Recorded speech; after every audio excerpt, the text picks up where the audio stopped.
As far back as I can remember, I always wanted to be a gangster. One of the worst performances of my career, and they never doubted it for a second. We all go a little mad sometimes. I believe there's a hero in all of us that keeps us honest, gives us strength, makes us noble. You just gotta keep living, man. Livin. Son of a bitch. He stole my life. I love the smell of napalm in the morning. Welcome back to the Shot by Shot podcast, a conversation on Terrence Malick and more specifically his 1998 World War II epic, The Thin Red Line, which we decided to talk about today, not only because we've never talked about a Terrence Malick film, but because this is undoubtedly one of the most vital films in the history of war film canon, really. In terms of mass popularity, it's kind of the other World War II movie that was released in 1998. A mere 6 months after Steven Spielberg's Saving Private Ryan, a film that I think a lot of people would maybe call the best war film of all time. Some of Spielberg's best work, in my opinion. In comparison, though, I think Thin Red Line has not really had the same attention on it since then. But I think we all kind of do believe that it should be, at least I think this is the better film of the two. The Thin Red Line really stands out amongst not really only World War II movies. I think it stands out in the war genre altogether. It's based on James Jones's 1962 novel of the same name, which is a fictionalized account of the Battle of Guadalcanal during World War II. It's both a story and setting that you haven't really seen rinsed and repeated a million times, like most of the World War II movies. I'm talking about the British war movies that are like the same thing pretty much every time that we see. But what makes this film stand out even more is that it's directed by Terrence Malick, one of the greatest American filmmakers of all time. I'd say one of the people that has a distinct style that he brings to every film, that as soon as you see it, it's Terrence Malick. Just one of those people that you just need to notice his style instantly. It's so recognizable as him. Instead of using conventional storytelling techniques, stuff like plot, characters, and dialogue, like the majority of films would do, Malick has slowly moved away from that into these more less traditional narrative choices, more of a free flowing narrative that is expressed through stuff like his visual style and less narrative storytelling that we see from most American films. That can just be explained through exposition. And I think Thin Red Line is such a vital point in his career where you begin to see him transition more towards the contemporary style that is he's mostly known for nowadays with his films in the 21st century. Yet compared to the majority of his work, his earlier films are much still more talked about, seem to be more popular. The Thin Red Line being his most successful film of all time, grossing $100 million worldwide, which is just in a completely different world compared to stuff like Song to Song and Night of Cups, which I think grossed $1 million the year it was released, which is he's not a financially successful director anymore, but he has remained being one of the most interesting directors working right now. And I think this is a really good film to cover a good overview of kind of his style and career, as it has most of the elements that he still does and that you associate with him. But he also has all the elements that are leading up to that and that would define the rest of his movies into the 21st century. So we're going to talk about Malick and the Thin Red Line specifically. But I hand over to Oscar. This is one of your favorite directors. What does Malick really mean to you? Yeah, this is an incredibly special film. Not only one of my favorite directors, but this is one of my just favorite films in general. Really, really up there. I think it's one of the greatest films ever made. This is this and Saving Private Ryan having released in the same year. I think it's tragic in a way that this was nominated for Best Picture and it still didn't win any Oscars. And Saving Private Ryan kind of stole all his candles in a sense. But it's at the same time, I think there's kind of the epitome of war films at that time. You know, I don't hate Saving Private Ryan, but I've grown to just think it's a perfectly fine film, and I know Daniel really really loves it.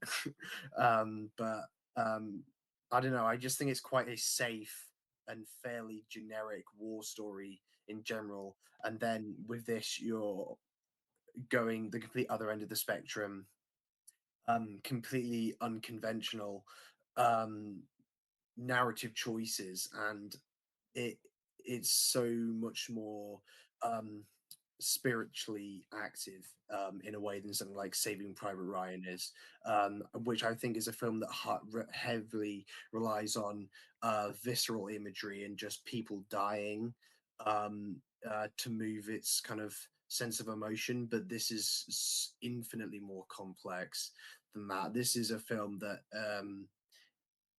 despite it being a World War II film, and to be honest, I think it's such an the kind of this side of World War II is so unknown to film, because like world up until that point, World War II in film was just everyone just knows Europe. It's just Europe, war films, battlegrounds, and this is such a major stepping point for kind of the Pacific and kind of the Japanese and things like that. And my favorite one of my favorite things about this film is its um moral ambiguity and kind of faceless villain. It's everything is really up in the air, and it is at the same time really individual but really collective. And it's a film that has asks all the questions of the universe, just all tied into one kind of really a one war story that you wouldn't even know it was a World War II film. You're like it never really pinpoints. It could be it's a universal story of war really. Um and yeah, it's I generally think it's one of the greatest films ever made. And Malick is one of my favorite directors, and I think this is his best film, not his only masterpiece. He's made a number of those, but yeah, this is um just incredibly touching. And being his first film in 20 years at the time, obviously his third outing and first since Days of Heaven in 1978 is pretty crazy. And I know when this was first announced, like everybody wanted to be in this film. And obviously, like even for the film itself, like every nearly every famous white guy in Hollywood is in this film, and like every famous white guy who wasn't in this film in Hollywood was trying to get into it. Yeah, Oscar's right. I do love Saving Private Ryan, but I think the only similarity between that and this is that they're war films. This one is far more concerned with like the contemplative, grand, emotional, you know, really looks at life as a whole, whereas Spielberg's obviously building towards triumph, survival, catharsis at the end, obviously. You could argue Saving Private Ryan is just exaggerating some authenticity. You know, it's not setting out to question anything in particular. It's just showing you, like most Hollywood war films, the brutal nature of war. Whereas this film is much more existential about all that. Um, you know, you'll have moments of dialogue during like the attack the hill scene where maybe one of the characters is questioning not just what's going on in the war, but more as a whole. I watched Tree of Life yesterday.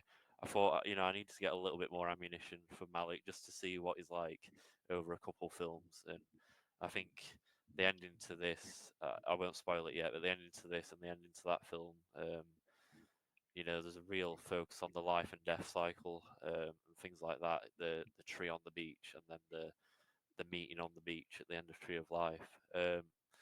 So yeah, whilst I do prefer Saving Private Ryan, that's just due to my personal taste. I'm not as into experimental sort of films as you two are, but this made 100 million. It's probably quite an accessible film, I'd say, even though it's not the most conventional of war films. And like Oscar said, I do appreciate that this focuses on something we're not used to seeing in war films. The only other war film that isn't Japanese that I can think of that's set in the Pacific is the Band of Brothers spin-off, and that's not even a film. That's the show. So I think this definitely uses that environment as a good setting point for what he's trying to show with both nature and the war itself. Yeah, I think in many ways it has a lot more in common with like Vietnam movies. You could Yeah, say like, especially the exotic setting, being a lot more focused on the emotions of the soldiers. Still focused on those war set pieces. Like it's not as if he like completely distracts away from that, and some experimental style that doesn't even focus on the war still does that. I'm sure there's some historical retellings in here in parts somewhere in between the narrative in here. I don't really know much. Like we're saying, nobody really tells stories about this side of the World War Two, especially in film. I can't even think of many films where there is Japanese soldiers. Of course, there's many Japanese World War Two movies and Clint movies about Eastwood Hiroshima. did Letters from Iwo Jima. Hmm. That's the most like interesting American Hollywood. I guess it's Hollywood film set in the Pacific because it's Eastwood, but everyone's speaking Japanese, so it is interesting. If no one's seen that, that's one to watch. Yeah, it's just so unique, and not just that it's World War Two, but just the fact that it is set, that it's shot in Australia. The Guadalcanal is such a beautiful setting for a film. I think the way it contrasts the war with the nature around them really defines the visual style of the film, makes it stand out so much compared to pretty much every war film that is usually just grounded in destroyed, blown up, grey sludge most of the time. Maybe only like Apocalypse Now, like is kind of similar to this movie where you're just like exploring like nature and like forestry, and it's all colorful and it still looks beautiful around the soldiers and like what's happening to them. So much grass and green foliage and nature and insert shots of animals and creatures like bats, lizards, crocodiles, the snakes going through the grass. It's such a film that is connected to everything around in the world that they're in. It's not just focusing on like the actual war elements. Like this is like the only Malick movie that's really not about some type of romance in some way. But again, it still kind of manages to dive into the humanity of its characters, even though it doesn't have those like human relationships to each other directly like he does in his other movies. And again, that way is more like the Vietnam movies where it's exploring like the psychology of the people in the movie. And I think probably you mentioned that the best example of that is the hill fight, which is a big chunk of this movie. Really, it's a big chunk that I completely really forgot how a big percentage of the movie is. Where a lot of it is them just trying to take over this hill from the Japanese, and you have these like hundreds of soldiers running in unison, disappearing into the grass. I think it's such a unique like set piece that you don't really. I can't really think of examples like it in any other war movie where it's so unsettling because you can't see the enemy, and oftentimes you can't even see the American soldiers. It's such these like unbroken like sweeping shots of the hills with people running over it, and it's such a like beautiful but eerie setting that it just creates such a unique war set piece. And when they start bombing it, it's actually quite scary. Like the scenes where they're bombing it, and they've just got like soldiers hidden in the grass, praying that they're going to see their families again. And I think it's just such a unique kind of thing that I can't think of another example like it in a war movie. Yeah, it's crazy that I keep on laughing when I remember this, but with all the kind of Malick is such a fascinating director and a completely ruthless editor as well, as many of the actors found out in this film. But the the thought of him having all these kind of set up explosions, like planes flying over and everything, just for him to get distracted as soon as they start shooting and pant like a parrot or an animal in the trees. That's genuinely what he would do, whilst they're like people running and fight scenes. But in essence, that's so reflective of what this film is actually trying to convey. Um, this kind of ever interconnected relationship between humans and nature. It's a really organic film, and it kind of treats um, it's as it's like a poison warfare as a poison on its environment and on the spirit as a whole. Like I said, it's a universal story of war. There's no kind of specific hint that there's um a lot. Well, there is obviously this stuff happening outside of there, and I've had my say on Alex Garland and his kind of like apolitical, no context nonsense.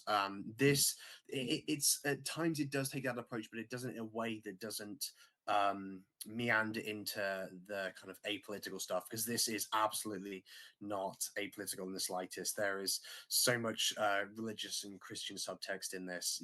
Every character is questioning their own existence and what's going to happen after they die, and the whole thing really, like I said before, this film just asks so many questions. Um, and it's not even hidden about it. It's very direct with it, and there isn't a single answer to any of those questions because they are just questions as old as time, really. And it kind of brings you back to this is a completely circular narrative. You could like start it in the middle of the film and you'd basically be watching the same film because we just wound up at the same place as we ended the film, really. And it's like a completely perpetual cycle of questions that never get answered in a war that just keeps on going on, soldiers coming in and out all the time. And my favorite description of this is that this is like God's bird eye view cinema. And it's a really interesting way of looking at it.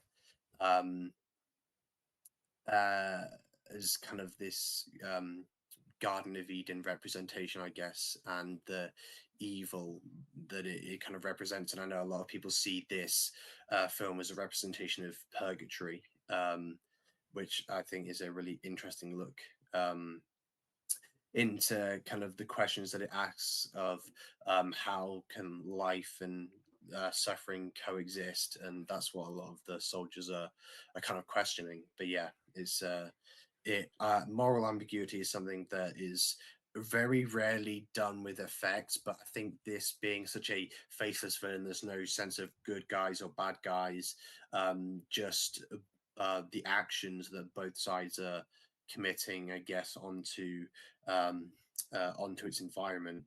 And yeah, it's really special. And also with that, with something like Saving Private Ryan in World War II films, the Nazis are such a defined sense of villainous to them, and everyone knows who they are, and everyone knows what they've done, and this is just such a step back from that. Um, uh, all those kind of World War II films that just have everyone knows who the villain is, and that's it. And this is such such a new thing for that time, and yeah, it's crazy. And obviously the book it was based on, I know it had Malick's approach come the editing room, which is I love how he kind of finds his film in the edit, and that's what it obviously is about him. Very ruthless editor. We know he's been editing The Way of the Wind for 6 years now, still going strong. I think this had a pretty extensive post production. I think when did it film? Like 96, 97, I think. Didn't release till 98. Um, and obviously, Adrian Brody, his character Fife, is the main character in the book. And then come the premiere, he's kind of distraught that he's got like minutes of screen time and only like narration as dialogue. It's crazy, but it's not Malick being picky or trying to single Weston out. That's just who he is, and it's difficult to accept in a way. But I think the best thing about this film is that um, it's a film which casts includes insane numbers. Jim Caviezel, I pronounced that right. Sean Penn, Elias Koteas, Nick Nolte, John Cusack, John C. Reilly, Woody Harrelson, Miranda Otto, Tim Blake Nelson, Adrian Brody, George Clooney, Jared Leto, and John Travolta. And not a single one of them is indulged in the entire film. Most of them have minutes of screen time, and well, some more than others. But with an A-list cast like that, and not being able to have kind of a singular main character, in a sense, is crazy. And I know people's biggest complaint about this film is that they think each character is too thin. But I think it's so beautiful that it's structured this way. It's crazy. Like you said, there's no main character, and you have all these big A-list actors. I think it's quite funny. Brody was the one cut the most because out of everyone in that cast, he's probably the most like self-indulgent guy. At least that's what he gives off to me. But the real power of this film, Ryan mentioned it as well. A lot of World War II was just focused on a soldier's campaign being capture this single outpost or capture this hill, like in this film. In Saving Private Ryan, I think it's a similar runtime to this. You have the same squadron of characters plowing the way through France, Like there's like 4 major set pieces I think in this film, whereas you wouldn't be getting as much introspection, I don't think, or impact from Malick in this film, because all these characters have to do is storm this hill. I think it's over an hour long, this set piece. Eventually they do it, but then even for real soldiers in real life, they've then got the next task. So a soldier can spend all their life leading up to this training, and they might die trying to capture a hill that could potentially have no real impact on the war. And I think that reflection of life and death in this film. There's a shot where I think it's when the hill's being bombed. The people look like ants, like on the hill. It's a really weird perspective. You think the hill's not that big, and then they do like a behind the shoulder shot of one of the soldiers, and this hill's been blown up by this machine, and the people look like ants on an anthill. It's a really cool shot, and I think it really feeds back to what you're saying about the the view of nature or God itself. It's interesting how Yeah, you can like interpret God's it. bird's eye view. Yeah, I think Mm. you can make an argument that it's nature's view or God, or you could argue that's the same thing. But Mm. yeah, the fact that it's so self-contained in this one island, I think, is a big strength for Malick's. But that's the thing, it's so self-contained to this island, but yet it kind of tells a universal story about everything, really. Yeah, It exactly. is it's really incomparable to anything. And I'm not a religious person, but I think Malick, what is Malick religious? Is he Catholic? He is Christian. I Maybe. don't know what. I don't know. He's a very Because obscure guy. it's really weird, because I was going to say, because obviously this is a heavily religious subtext, like I said, but something like the Tree of Life is completely anti that. Obviously there's things on evolution and creation in evolution in that film with dinosaurs and everything, and visions and stuff like that. Mm. But obviously the way the wind coming, which is I guess we'll find so out how religious it yeah, is. on Jesus. And apparently this is, I think, this is his most personal film yet. Jesus is just cut It, from the movie. yeah, like 1 minute of screen time. That would be funny. But yeah, especially, well, obviously, Mark Rylance has been cast as Satan in that, which I think is going to be really interesting. Especially, but yeah, he is an interesting figure in that sense. Like I said, there's a mixture of religious and non-religious characters. Sean Penn definitely is kind of like against that. He's kind of goes on saying that this is kind of the only world, and there's nothing after this for you. Um, yeah, and someone like Jim Caviezel, who this film this is his breakout role for him. Fantastic, incredible performance, despite being a massive idiot now. Speaking Like of people playing Jesus, I know.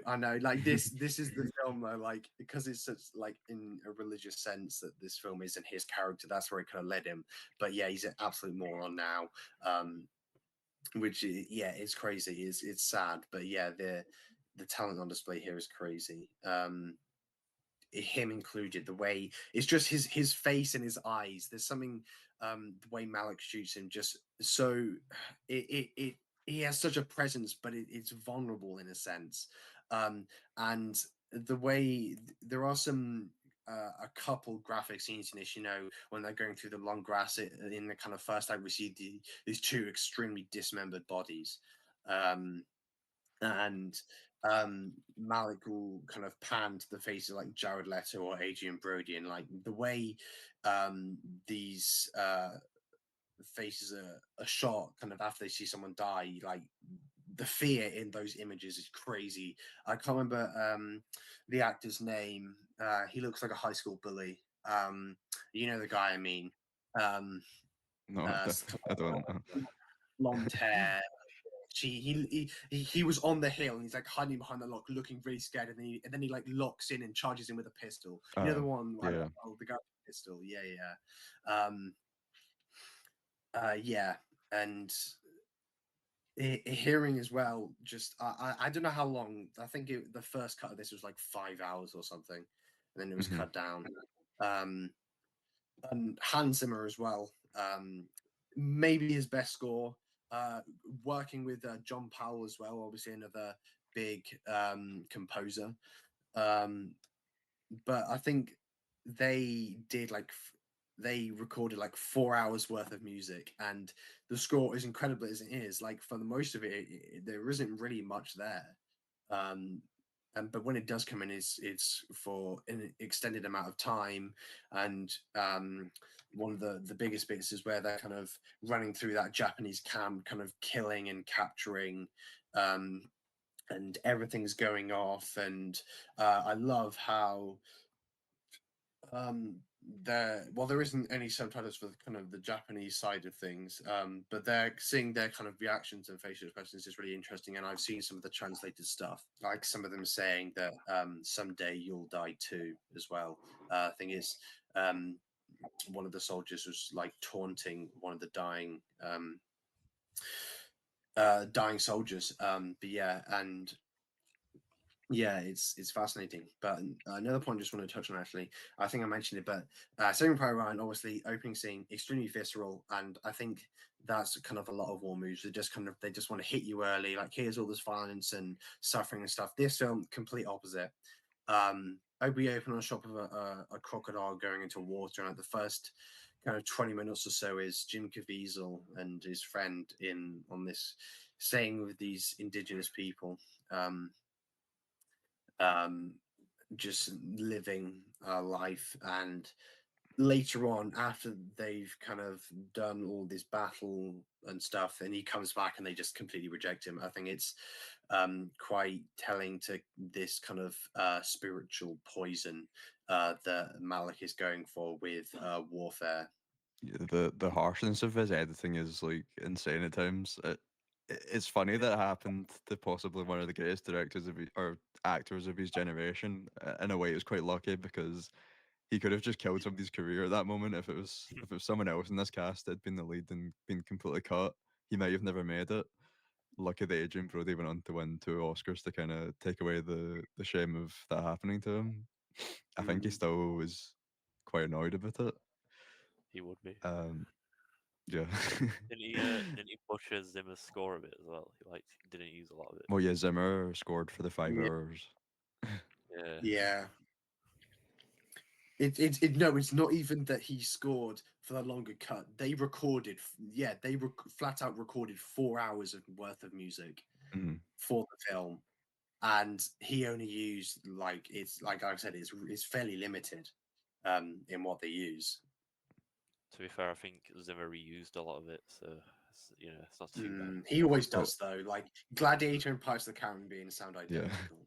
Yeah. Yeah, they're almost the same.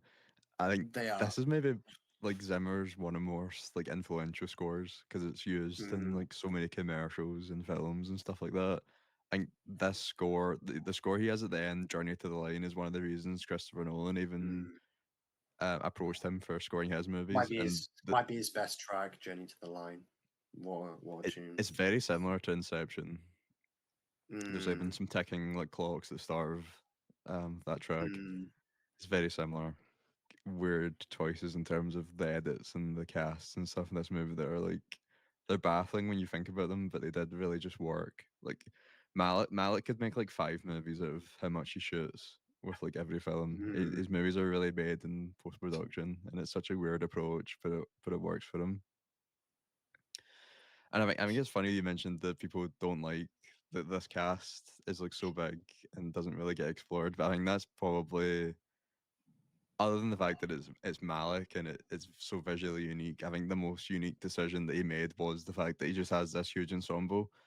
And there's few films where you like you're saying where you see a huge Hollywood star every few seconds making a cameo. Every scene either has a legend of the business or someone that's just about to get their start in the business. Like we're saying, like Adrian Brody, probably one of the best of his generation, has one line maybe. He's always just in the background, and it's quite funny once you know that he was cut just to watch him. Mm. Um, Terrence Malick, you're saying he's announced that he's coming back from a 20-year hiatus. Pretty much nobody knows what he was doing at that time. He's such, Mm. like I was saying, he's such an obscure guy. I think he doesn't allow, even now, for anybody to shoot him on video. He won't do Oh talks yeah, unless it's not being doesn't do recorded. interviews. Mm. And we see guys like Lynch who don't want to explain their movies, but they still do public speaking stuff where they'll come and they will still talk about the movie. They won't explain it. They're not going to tell you what it's about. But even him, Malik, he won't even appear to even let you see what he looks like. He's such a like obscure kind of presence in Hollywood. It's weird. And he, apart from the 2010s, he really would just drop or like disappear for 7 years and drop a movie. It was like an event for him to make a movie. Made changed a bit different when he was releasing like every 2 years, but he seems to be back to doing that. And like you said earlier, everybody wanted to be in this movie. Like A-list stars were begging to just get a line in this movie. Like Brad Pitt, Pacino, Mhm. Gary Oldman, Clooney. They were willing to. DiCaprio. Yeah, they were all They're willing willing to to. not be paid. Yeah, pretty much. They're like, I Bruce want to be in Willis it for offered. free. Yeah, Bruce Willis offered to pay for first class tickets for the whole crew just to get a few lines Mm. in the film. Mm. Um, Gary Oldman did get into the film, but he was one of the people that got cut, which is mental because like it's Mm. Gary Oldman in the 90s I as want. well. I do. I really hope. Because I know he's working on a extended cut for To the Wonder. I kind of want to see one first because obviously Tree of Life has one. The New World has one, and I think those are the better cuts of those films. For me, anyway. Um, yeah, it's really fascinating, and it's funny you say about the interview stuff. I think for this, some producers went and spoke to, I think it was Vanity Fair, and Malik was livid, absolutely Yeah. livid. That I think didn't they like, I think they like back, they said like they weren't going to the Oscars or something, or like they weren't allowed to. No, and it's like, and he said if they spoke or anything, that he would just cut them from the credits. It's Yeah, and it crazy. ended up being that none of them went to the Oscars. Yeah, it's crazy. Um, um, but this film I was talking about is the characters, and even though the ensemble never really indulges everyone, every time you see a new face or a repeated face in that frame, that person feels like the main character. There's something so individual about when he solos somebody out, and something so heartfelt about that individual. And like I said, it feels like they are the star of this film until it cuts to somebody else, and it is equally as impactful. We see quite a big thing in this film is the narration that's over it, and sometimes it's mixed in over the scene of spoken dialogue, often really juxtaposing what's being said from their mouths and what we can hear in their kind of narration through their minds, which I think is so fascinating. Adrian Brody is like, I don't think we see him speak. We hear like his narration a couple times. He just looks like the saddest guy, scaredest guy there the entire time. And again, there's this kind of there's a lot of questionings, especially kind of towards the end, about being treated as a collective. I think one of the quotes is, "Are they the workings of one mind, the features of the same face?" Like this kind of world, the nature that they're in. But um, despite all the efforts to everyone there to want to be this individual sticking out character, it's almost like trying to find objectivity in like a really subjective world is what I described it as. And everything is every character's almost in the same place. um, and like you're saying, the editing is crazy. We'll have characters just kind of watching out, and then we'll like just quickly cuts to shots of people being shot or dying, or there's a shot of a dying newborn bird just crawling across the floor. um There's yeah, the soldiers like backing away from a snake. There's dogs eating dead soldiers. One of the best shots I think is soldiers charging into war, and this butterfly just flies across the screen. This blue butterfly. I don't know if you noticed that shot, but it's yeah, it's incredible. And that, like I said before, the idea of Malick shooting massive epic scenes where he planned all explosion and everything, only for him to be more interested in a parrot or an owl in a tree, is incredible. Um, and the cuts, um, like the cuts to life right after death will get kind of shots of light beaming through, trying to beam into the jungle. And the Malick has the way sunlight looks in a Malick film is so unique. Obviously, you can tell it's shot on film. But between like the New World and Tree of Life and this is really really gorgeous. I think one of the most impactful kind of characters for me,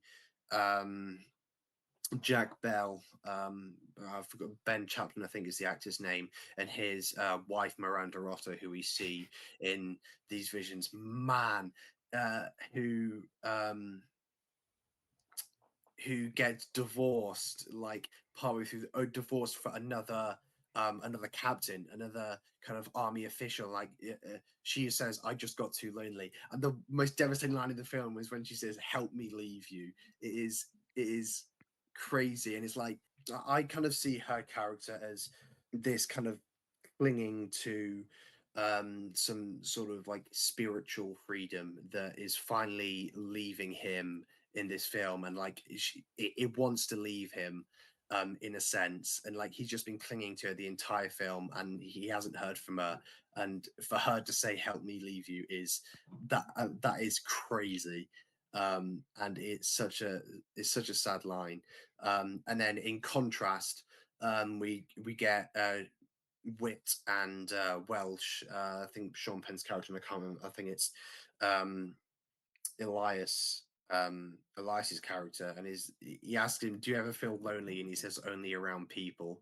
Um, and yeah, this like I said, the juxtaposition between each characters is in their beliefs and the way they go about trying to be individual in such a hellish landscape, and just the inclinations of man in general, and what they trying to find in themselves in war is really interesting. And this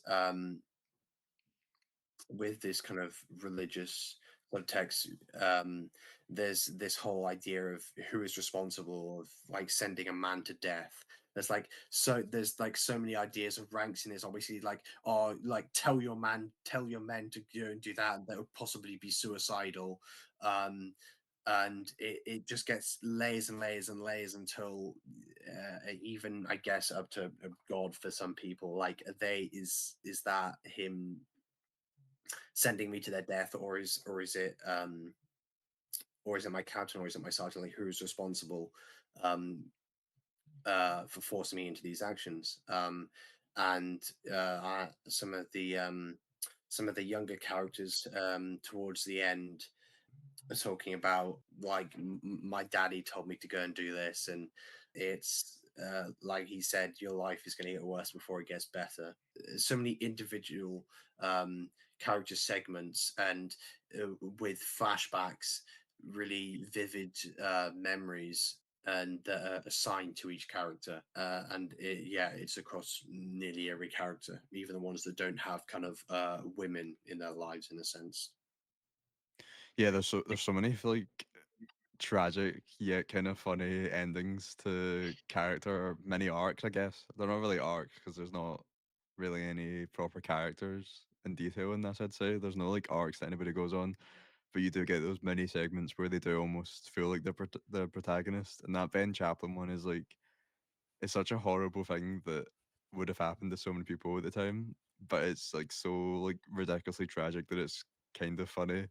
And I think that's kind of the same with Woody Harrelson's character when he tries to like grab a grenade from his back pocket and he just grabs the pin and like blows up his bum, and he like bleeds out, and it's like it's such like it's funny in the initially in the moment, but then it turns into this really like tragic scene where they promise to like write letters back home to his wife, and then he's panicking about what does he do because he was just lying to him. And I think that's such a great moment where it zones in and focuses on somebody that's not necessarily the protagonist or anything, but in the moment you do feel like they are. Yeah, there's some good character like contrast. I think Wit's character, is quite spiritual, and you could argue that might be naive, or you could just say he's enlightened. I think if the camera had anyone's perspective, it's definitely his perspective. It feels the most linked to his like philosophy, whereas Sean Penn's character's, more grounded. And again, you could argue he's more wise to what's happening, or you could just say he's like a broken character. His perspective on things is much more typical to what you'd see in like other films where people are at war. But yeah, like you said, there's some good character moments, and I think Wit's outlook on it all is almost a reflection on how Malick is wanting the film to be seen through the camera. Yeah, the camera Mm, does some really weird, unmotivated stuff, especially in that hell scene where it kind of just goes off on its own. And I think you see that a lot more in these newer films as well, where it would just like mm. move away from the characters and it's nothing to do with the narrative. And you see that a couple times in this, where like there's these like sweeping hell shots, and they're just so beautiful. I mean, you see a Yeah. dinosaur in Tree of Life. I was not expecting that when I turned the film on.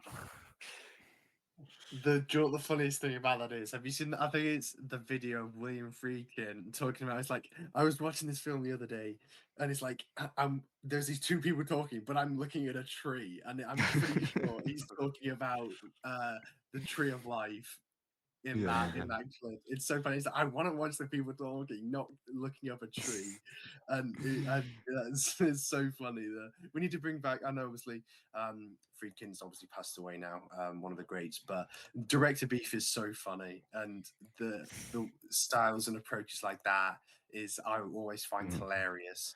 I think it Friedkin's was. so funny the way he doesn't hold back. It's, He Yeah, does. Yeah, Friedkin, he was brilliant.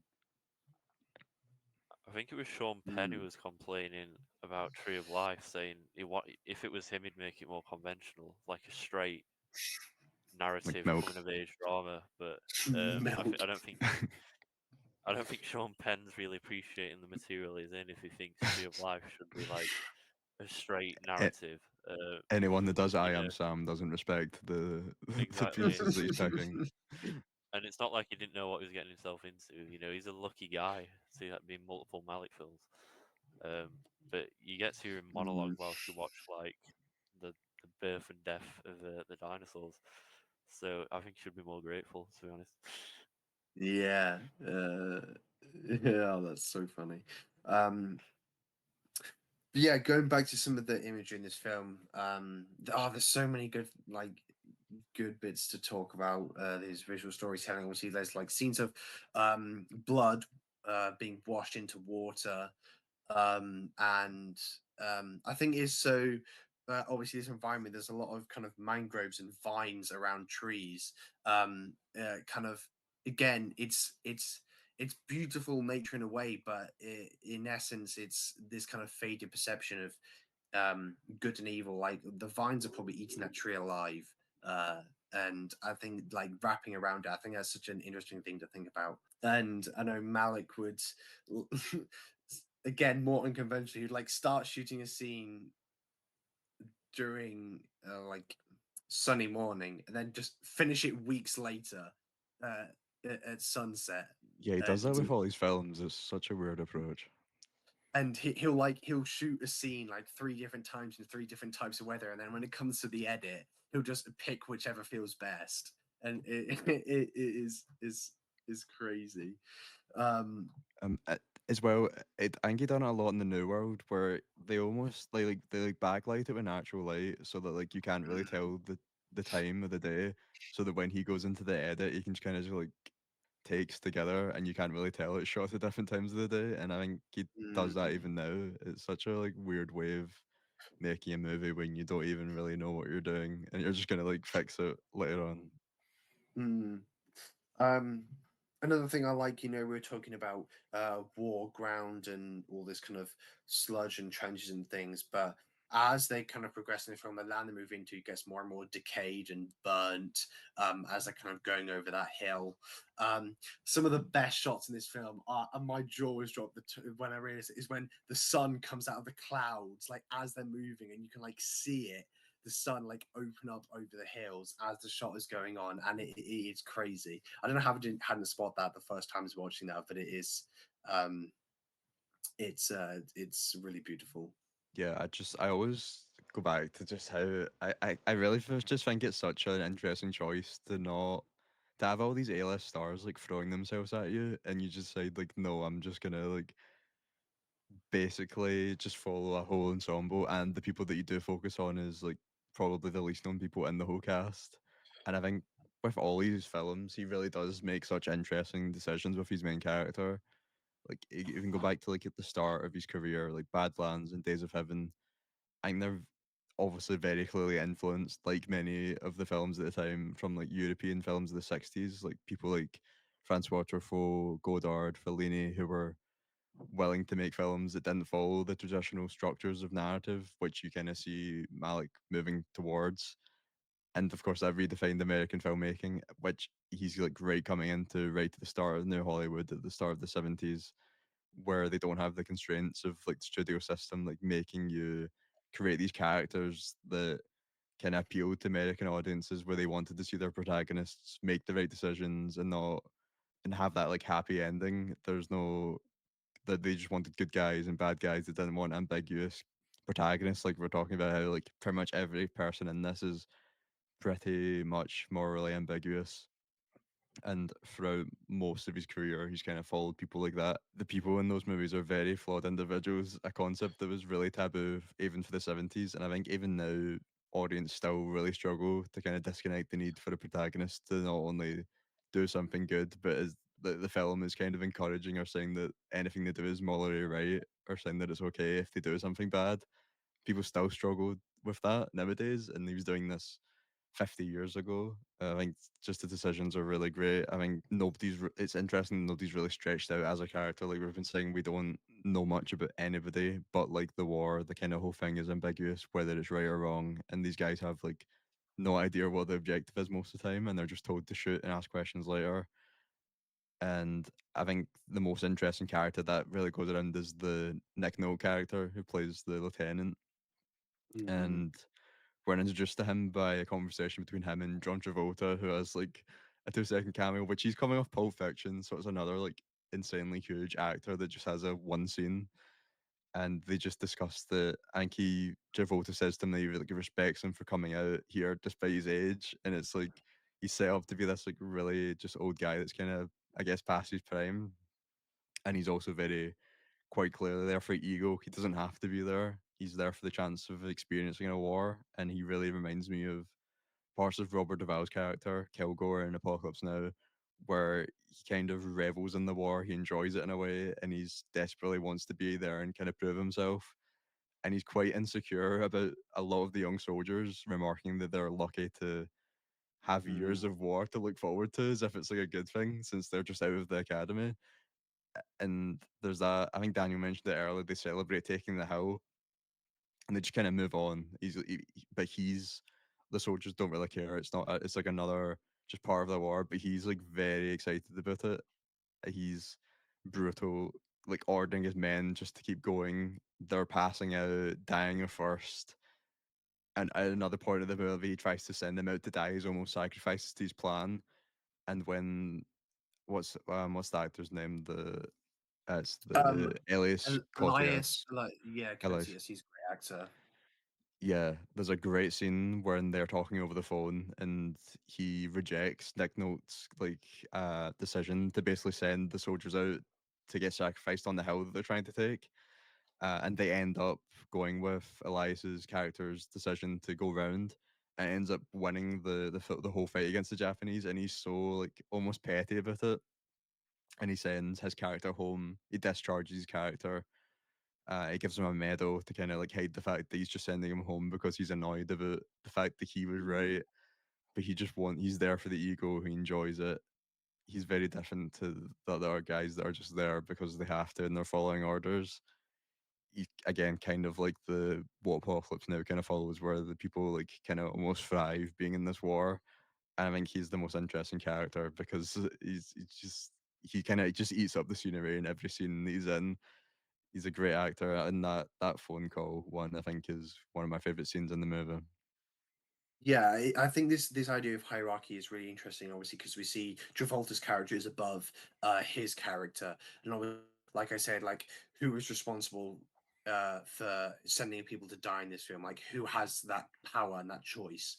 And um his his narration, Nick Nolte's narration, seems like so vulnerable in comparison to his character. It's a lot softer, and it's a lot more kind of open about his situation.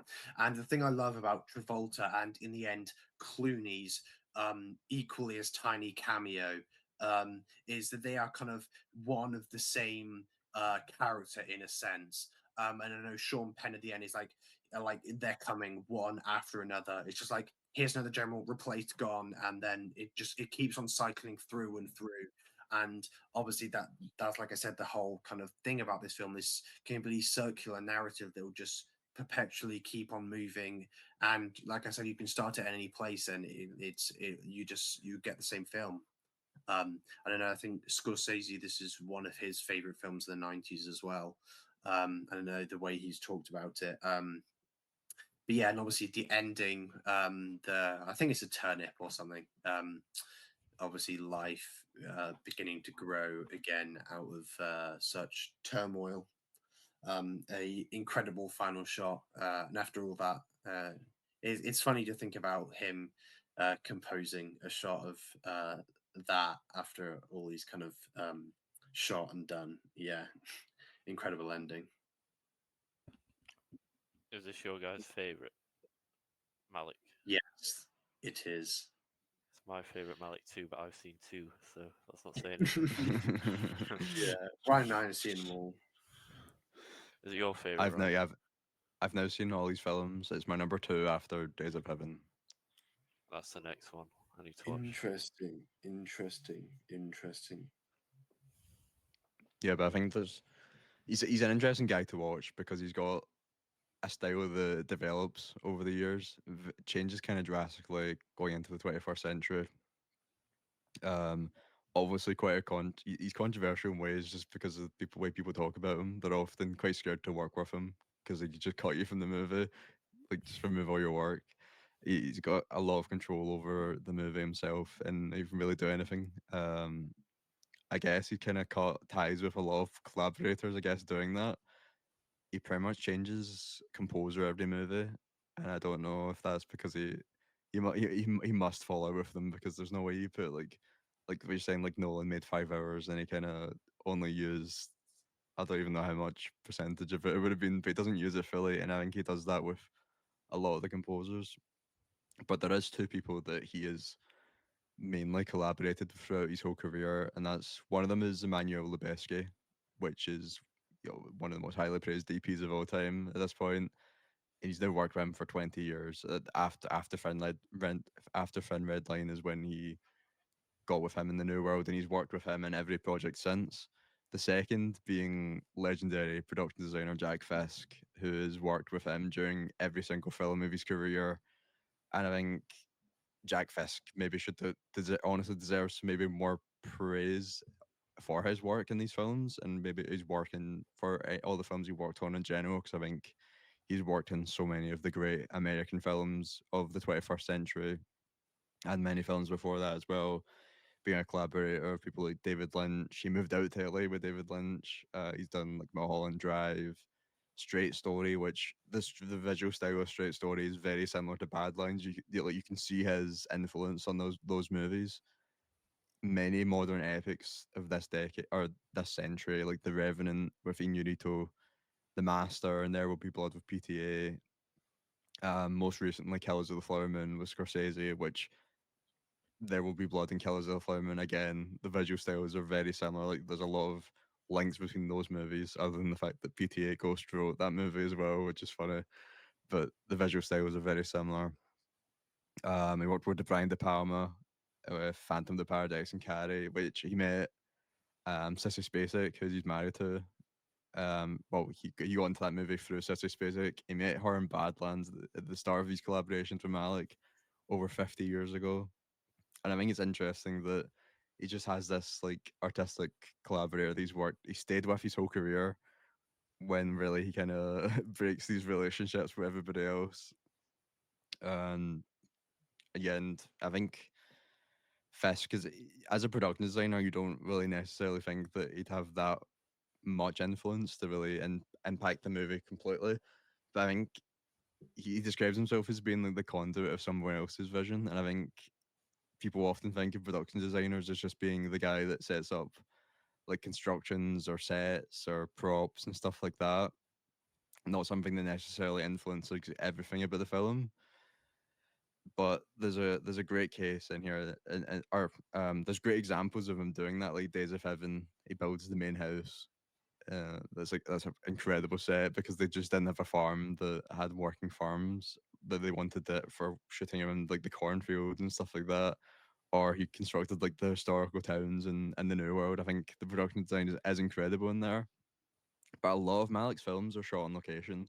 They don't have these like incredible like sets that they can build. It's not like shot on like back lots. It's all shot largely in open fields in a lot of his movies. And again, like this movie, a lot of his movies take place on like grassy fields. And Fisk, like Malick, I think he's attracted to kind of working on not only historical films, but he's working on like outdoors. He's very got that natural connection to nature, like Malick, and I think that's why they work so well together. And it's why the majority of their collaborations have been these historical pieces. The Wonder being the first contemporary film that Malick's ever worked on, like 30 years after this, or after his first film. And I think a designer not only comes up with the kind of sets that you expect from a production designer, but he's also like he works with like the colors, the moods, the whole visual style of the movie. He's kind of the engineer behind so much of that. And I mean, you can see that for a straight through line for a lot of the projects that he's worked on. And Malick's he's a director that's very reliant on that mood and atmosphere, especially as these films go further along and kind of lose those classical narrative elements. The visual style is so important on telling the story. And I think Jack Fisk is a huge part of that. And I think he doesn't get the praise enough that I think you would kind of assign that all of that to Malick, or maybe even sometimes people assign it to the cinematographer as well. But the other people in the crew don't often get the praise that they deserve in cases like this. Um, and he describes, I get this as a quote from Fisk. He says that when people praise the visuals of a movie, they're often talking about the cinematographer, but they think they're talking about the cinematography, but they're really just talking about like the visual style of the movie. And like someone like an art director or a production designer puts so much influence of their own into the movie or that side of it, and it's not just the DP or the director that's just doing that. And I think he had so much influence in this Thin Red Line movie. Like they didn't even want to shoot in Guadalcanal. They weren't going to shoot on location in there, and he like insisted that they had to go and do it. Not only for historical accuracy, but just the whole visual style of the movie. And this would not be the same movie if he had not made them do that. Without a doubt. Yeah, his ruthlessness. Without his ruthlessness, he'd probably have interference. And that set designer must have doing something right if he's survived. What has he done? Every film? Did you say? Yeah. Survived like 40 odd years, 50 years. I didn't even know that Days of Heaven was constructed by them. That house looks so authentic to where it's set. Mm. I was looking at who's involved in the next film. Has that already been shot, and is it being like It extended? was shot in yet? 2019. Okay, that makes sense. Yeah, I was just looking at the crew. Not many people I recognise. I see he's got a lot of people carrying over, but the composer did landscape Same image. I don't cinema. know who's heard of that. Because I was looking, she's not done Yeah, anything. Landscape in the Mist is ages. is incredible film. Oh, is Yeah. that? Oh, the compose. Oh, I saw that the other day composer. actually. Yeah, she's worked with yeah, the Greek director. I can't pronounce his name, but yeah, Eternity in a Day, Ulysses Gate, all by a Greek director. But yeah, Landscape in the Mist is a fantastic, fantastic film. But yeah, that's interesting. That and same cinematographer as Hidden Life, which is an absolutely stunning film. So gorgeous, and also he's worked with Wim Wenders, Jorg Vidmer. I think it's I may be wrong, but I think it's the camera operator for Lebesky as the DP for Hidden Life, or he worked under Lebesky. Yes, he I'm not did. exactly. Yes, a tree. He was the camera operator for Hmm. the Tree of Life, and piano teacher Amelie Imore, and some other slop as well. Um, that's really interesting. But yeah, the fact that like John Rhys Davies is in it as well. I've just seen that. Ben Kingsley and Aidan Turner as well. Wow. Um, that's gonna be brilliant. But yeah, the fact that Oh, you don't know if they Satan, will be in the movie. yeah, true, that's true actually. The fact that Satan has been cast, I think that for me just throws like a spanner in the works of like what this film could be. Um, like what is he going to do? I hope we see some like really hellish, surreal, hellish imagery. That would be so cool. Like the house that Jack Um, built. yeah, Oh yeah. I was actually thinking of that. That would actually be cool. But yeah, yeah, it's gonna be. Maybe we'll get it. Maybe we won't get it. Who knows? Maybe it'll never come out. Have you guys got top five? We can quickly go through top five watches I of can May do it. if you've got them.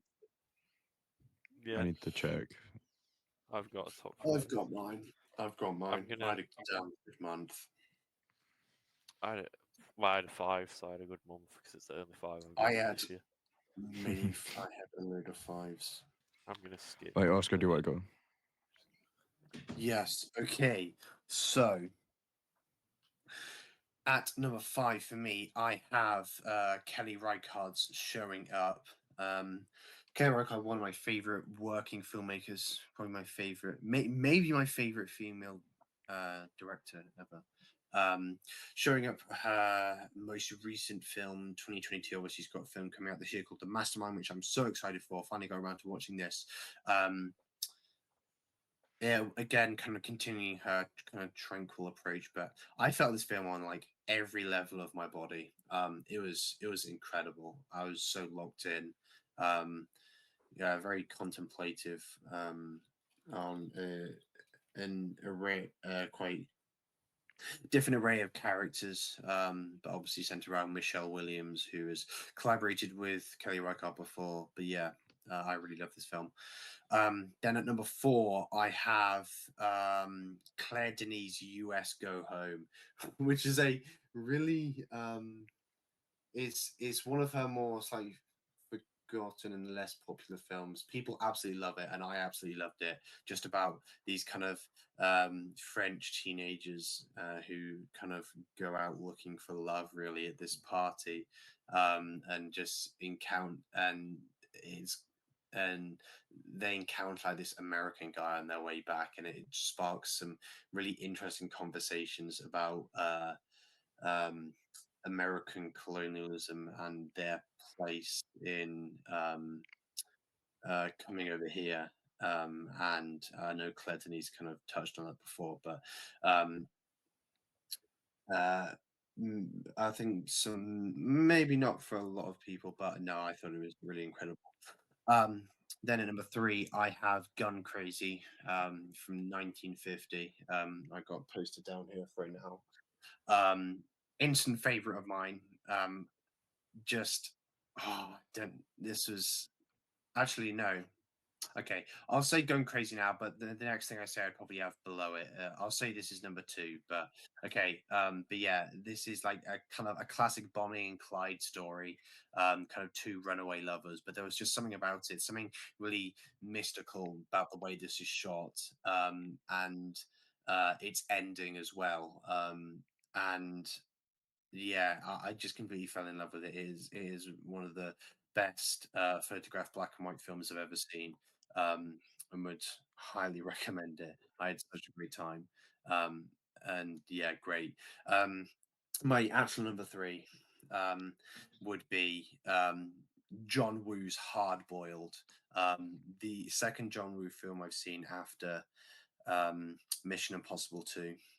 And this was everything I wanted it to be. His style of directing is right up my alley, and Hong Kong action, and the directors just one of a kind. No one does it like them. I can't get the. Wait, have any of you seen it? I've not seen that one though. Damn. Okay. Okay, Is that'd be my Police number three. Story John Woo, or is that someone else? No, No, that's it's no, not. that's Okay. not John. But my favorite thing that I watched in May was Atom Egoyan's Exotica. Speaking of Elias Koteas, who we just talked about, he is in this film. This was. I thought I had kind of seen the synopsis. I thought I would really like it, but this was like, and I was not expecting this. It's kind of there are so much expectations and subversions that it kind of sets out at the beginning, like, oh, you think, oh, this is a bit dodgy. This character is like going in this place, and then it completely subverts and kind of flips on its head. Um, the end, and it just hits like nothing I've ever felt before, and it's this kind of introspective look on grief, I guess, and trauma. Even though that's like I said, it's quite a tired thing sometimes. But this it kind of uses the concept of one-way mirrors and um, not accepting your kind of stance and things that have happened in your past, and it is truly one of a kind. And yeah, like I said, you'll have a lot of kind of maybe sly thoughts about some characters, but yeah, come the end of the film, it is truly incredible, and I would highly recommend it. It seems fairly underrated amongst kind of the film community, but yeah, incredible film and the best thing I watched in May. Shall I do mine? You ready, Ryan? Mhm. Right, I'll do mine. Number 5 for me is Full Cheese Zombie 2 or Zombie Flesh Eaters or just Zombie. It has like a million names. I did a little Romero binge in April. Did all the of the Dead films, and I did Return of the Dead as well. Practical effects wise, this is just as good. The kills aren't quite as good as some of the kills in like Dawn of the Dead, but it's up there. The dub in this one is not distractingly awful. The one in the Zombie Free that me and Ryan watched is hilarious. It actually takes you out of the film. It's that bad. But even in a film like Zombie Free, which you think might be a bit more sloppy, I thought it was just as entertaining. Not as good a film, but the kills in the third one, like a woman falls into a pool and her legs fall off, and it's not really explained how that happens. The gore is like top notch in these films, and I said in my review for Zombie, my favorite design of all the zombies, Dawn of the Dead and Romero films have quite a distinctive fleshy design to them, but in this film, the like transformation scenes are really horrible. The people look they're literally turning into corpses. They're really ashy and grey in this. They look really skeletal. I do. I mean, even the poster's got like the zombie with maggots in its eyes. Like the makeup's ridiculous in these films. Um, I think the foreign approach to zombies from Fulci is just as strong as Romero's.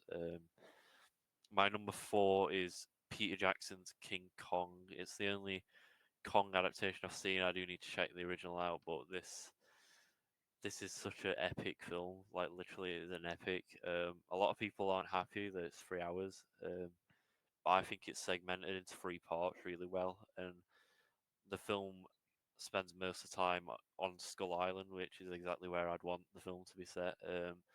I think in the original, it's there, but not dominantly all the world building that comes with this. You know, you get like set pieces where Kong's fighting these V-Rexes where they're falling down this big pit of vines, and it is CG, but it's not dated CG. It's really well. Pure Jackson It's CG. aged. Yeah, it's aged really well. I'd say it's like 20 years old. This film, and obviously you get the climax of the film that everyone knows about, and it's really sad. I was getting really protective over Kong in this. Um, obviously, Lord of the Rings like is what he's known for, but this is like him with just as good material. Um, my Yeah, number it's like a blank three, check movie from Lord of the Rings. I love that. yeah. Did you watch the director's cut? I think I did. Yes, I think I did. It's like 3 hours Uh, 20, I think. yeah, I'm not really sure. To be fair, I don't know what is additional to the theatrical cut, but the extra 20 minutes did not feel out of place wherever it was. Um, My favorite thing about that movie is what's the David Lynch quote? And he's like, oh, I Naomi, don't you've know. been like any woman that's been like in the hands of King Kong is a star for life or something. Yeah, that's true. And then I watched 1 second. Let me just get my list up. I watched Man on Fire. Tony Scott. Um, Denzel Oh is a yeah. go. Dakota Fanning is like I'll always say a ridiculous child actor. She like destroys Sean Penn in that awful film. She really shines with Tom Cruise in War of the Worlds, and when the other kid's like pretty bad in that, the older kid, The and in Cat in this the one, Hat way. she's not bad in Cat in the Hat from memory. Even as a kid, you're in some slop, and then this, her like the whole film is based around her relationship with Denzel Washington because they don't have that long to develop it before she gets kidnapped. Spoiler. You get like 45 minutes, and you can tell they really care for each other. Um, some people don't like how this is edited. I do. It is like fundamentally an early 2000s film in that regard. It's so erratic, the editing, and I can see why some people would say you get like motion sickness, but it's not like Quantum of Solace where you're having like action scenes and you want to be violently ill because you can't see anything that's happening. I think the edit Mission lends Impossible itself. 3. Yeah. I wouldn't know, but I think the edit really lends itself to like Denzel's monologues, and then I mean it's a really good revenge film. I do love a revenge film. Um, really good ending as well. Oh Is it And then Denzel's I yes. Am Sam? Could you say that? it's definitely not. I don't know if Denzel has an Iron Sam. I need to look at his filmography. From maybe are the Equalizer films good? I don't know. Probably not. Probably not. That's probably his Iron Sam. My number two is a film I think a few people have seen from last year. I was hoping it'd qualify for this year, but it doesn't. Is a La Cucina, um, Spanish film. I'm not familiar with the director, but it's like another one of those kitchen films that they seem to be really popular at the minute, like focusing. I don't know if Boiling Point and like The Bear popularized it, but you're in like this sweltering, really confined kitchen where people's lives aren't where they want to be, and then it's like a boiling tension between all the chefs. 1 minute it's really jovial and really lively, and the next people are spilling food everywhere. The drink machine floods the kitchen, so people are carrying on serving food whilst they're knee deep in water. It's a really like constant energy to the film. It feels like it would be a one-shot film. It's not, but that's the sort of vibe you get from it. The core romance in it is pretty good, really flawed. Um, it's a shame not many people saw it. I wanted to see it when it was in cinemas, but even the independent ones where I was, it had it for such a limited time. I never got to see it. Um, I think you'd both really like that. It's one of the better films of last year. I don't know where I'd have it because I stopped updating my list, but it'd probably be top 15. And then like a sort of magnum opus film, one that you see in like the top, I think it's top 10. I'll check. It might be like top 5. Is a Yee. Um, And can I drop? Does and it not drop out the top 10? it's number 11. Okay. Yeah. It's one of those where you see the runtime, you see the ratings. If it's 3 hours and a 4.5, there's like a 90% chance it's going to be incredible, especially foreign language film. I've never tried to watch this and drops it. It's one of them where if I knew I was in the mood to watch a 3-hour foreign film, I was just going to put it on, and I was in the mood for it. My eyes were stinging by then because I started it at midnight like an idiot. But it's a really. It, I said in my review, if you were to give a film to aliens that wanted to like learn about the Earth and humans, this is the one I give it to. It's so simple and reflective of this family's life, but it's such like a celebration. It starts with a wedding and ends with a funeral. That's like such a good way to summarize that film up. It's a good tearjerker ending as well. The main kid in it is incredible. Oh my god. It's such an That incredible film. It's worth a commitment if you ever want to watch a film like that. that is maybe film of the century. I rewatched that recently, and just is unbelievable. Really, really unbelievable. There's so much going on, with each person in the family, and yeah, it's. I know we've all seen it, but yeah, it's ridiculously It's good. incredible. Mm. Yeah, so that's my top five. Mm. Yeah, that's another movie where you can watch all the Edward Jang's movies and kind of see like a through line of his style developing all the way up to that, which I Mm. think is also his best. My number five is The Last Detail by Hal Ashby in 1973. It's Jack Nicholson. Um, this one, it'd been on my watch list since The Holdovers came out because Alexander Payne said that this was a huge influence on that movie, and I can fully see it. Because the main plot is it's two Navy guys who are ordered to take this like young guy that's going to jail for stealing some money from like a charity box.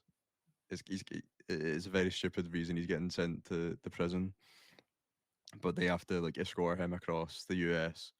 Um, but they decide to like show him a good time before he goes into jail.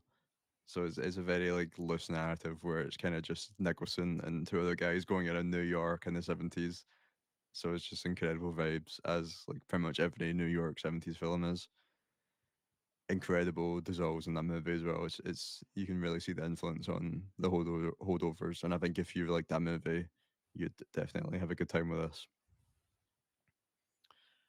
My number four is Hero, by Zhang Yimou, a Chinese director. This is an incredible action film from 2002, and it's very similar to Crouching Tiger, Hidden Dragon, and the way that the combat's like this way where they're kind of flying about and Oh it's yeah. not realistic, but it's great because it's not realistic. Um, and it is based on like a real, I guess, real historical events as well. Not that I know really much about Chinese history, but I mean, people consider this almost propaganda, but it's good propaganda. Yeah, just some of the coolest set pieces ever. Kind of a twist on the Rashomon esque What was the structure film? of Sorry. narratives. Hero. Hero, I Oh think you'd yeah, really yeah, yeah. love it. I really need to watch that. I really need to watch it. I That watched Yeah, a you film should. that nearly made it onto my list this month. Is a film called Green Snake from Sue Hark, who's a really incredible filmmaker, and that was crazy. That the visuals in that film were stunning. I think those types of films are called wuxia films. You know, like Oh, the Wuxia, yeah, yeah the like fantastical elements to like. yeah. I would really recommend a film called The Assassin, which is a Wuxia film, but it's like completely unconventional. It's like it's slow cinema, and yeah, it's director. I've forgotten the director's name, but he's a really incredible filmmaker. But yeah, The Assassin is a fascinating film from like 2018. It's yeah, it's an interesting one. Yeah, you definitely love Hero. Mm. I think the same director done Raise the Red Lantern, which you've seen, Daniel, haven't you? Oh, that's really good. That film. Yeah. Yeah, yeah. He also done The Great Wall with Matt Damon, which he's like he seems to fall into the John Woo trap of trying to make US films and then getting hated for it. Mm. But I don't Yeah, think there's but a vision on Mission the Impossible Great 2 Wall yet. film. Yeah, I've not seen the Great Wall either. Though. Maybe that's a great Have film. you not? Probably not. Oh no, it's No. not. It's not a good film. It is not a good film. um, yeah, it's a weird film. maybe that's my number four. Number three is, it's not really one film I'm picking. I've watched Francois Truffaut's The Adventures of Antoine Donnell. It's like a 5 film collection following on from the 400 Belows and just following the kid as he it's kind of following him when he's grown up, and like different segments of his like romances with different women.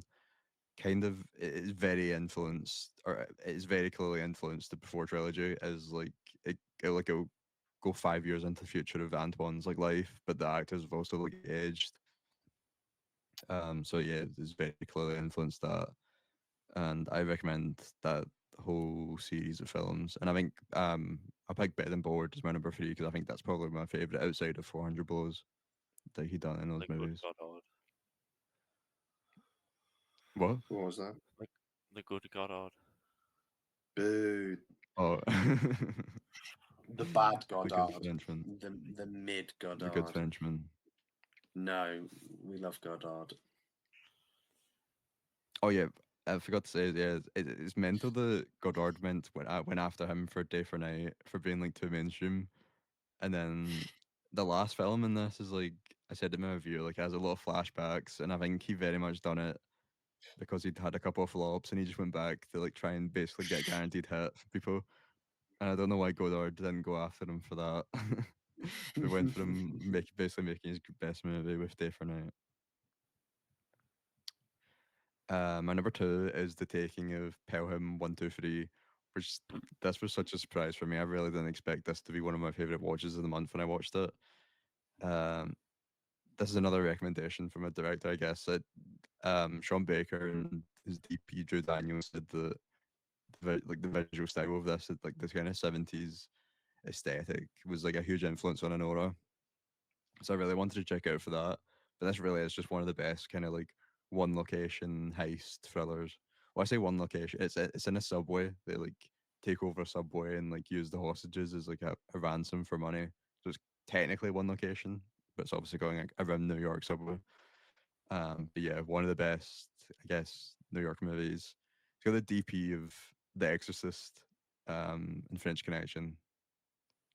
So Friedkin's DP, and yeah, he's incredible work. He also done The Heartbreak Kid, Daniel. Um, Ah, done a lot of very great good. 70s movies. Sounds like my Yeah, favorite cinematographer. yeah, I'd really recommend that. It's either also got a Tony Scott remake of this movie. Ah, But my number one is Unforgiven by Clint Eastwood, which I've been holding out on for maybe or hoping there was a theatrical release. I was going through the Best Picture winners for a while, but I kind of slowed down because I was watching like too many, and I feel like if you watch that many like great films back to back, it almost lessens the greatness of them. well, do Um, you get lots of good ones back to back with Best Picture? yeah, A lot of not them are quite necessarily, I vague. guess, with the Best Picture list. Yeah, Yeah. e- especially the 90s. There's some stinkers in there, and the 80s. But Unforgiven, fully deserved. It's kind of, I think it really is one of the best American westerns. I think it's the very last western that Clint Eastwood worked on. I know it's the last one he directed, so it kind of has that like aura about it, where it's like got like the combination of obviously Clint Eastwood is like the western guy. He's got all the spaghetti westerns behind him, and he's like an old guy in this, and it's very like the end of an era kind of film. And it's also kind of going against the genre as well, kind of going against the tropes and the kind of style that you usually expect. Yeah, just a really great film. I think it's easily his best film. I know he's won a Best Picture twice as well. What was the other one? The boxing one. What's that called again? uh, Million Million Dollar Dollar Baby. $8 baby. Yeah. Yeah, I think this is much better than that. This really is one of the great westerns. I really, you don't like westerns, do you, Daniel? I don't dislike westerns. I like Mm. Unforgiven. Um, nah, I Oh, wouldn't have you say I seen dislike. Unforgiven? Yeah, I like it. Oh, I don't love it, but I okay. like it. Um, yeah. It's the Yeah, I older think westerns Oscar. that I struggle with, to be honest. Yeah, I think you'd really like this I need, Oscar. I need to watch. I do. I do really need to. Been meaning to for ages. Oh yeah, and a great Gene Hackman performance. That's why it was getting shown, because it was like a retrospective for him, because obviously he died Nice. last month. Morgan Freeman as well. His 90s is kind of ridiculous. I think he was on like 3 Best Picture wins in a row.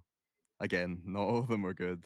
He was in Driving Miss Daisy, which I think is like one of the worst films to ever win Best Picture, but still, like 3 films in a row or whatever it was is pretty impressive to do. But yeah, that's my favorite watches of the month. Much better than last month. Yeah. I had a good month. I had a very good month. I technically had a better month than I said, but I didn't want to yap about Phoenician Scheme again on here. Oh yeah. Yeah, I think next month is not, or this month isn't great for releases. I'd need to be awful. relying on the old classics again. Yeah. But yeah, that was our top 5 watches of last month and our thoughts on Thin Red Line. Let us know what you think about Malik and Thin Red Line in the comments, and we'll be back next week for probably a new release. Yeah.